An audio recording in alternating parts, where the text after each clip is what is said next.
ગામનું રત્ન અને 100 તળાજા વિધાનસભાના ધારાસભ્યનું જ્યારે સ્વાગત થઈ રહ્યું હોય ત્યારે જોરદાર તાળીઓથી આપણે એને વધાવશું.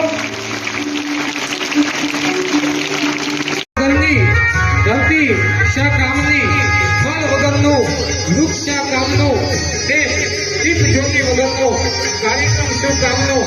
તો તમામ મંચસ્થ મહાનુભાવો જ્યારે દીપ પ્રાગટ્ય કરી રહ્યા હોય ત્યારે જોરદાર તાળીઓથી આપણે તળાજામાંથી ઉપસ્થિત તમામ ભાઈઓ બહેનો અને શાળાના તમામ બાળકો આ તકે હું હાર્દિક સ્વાગત કરું છું.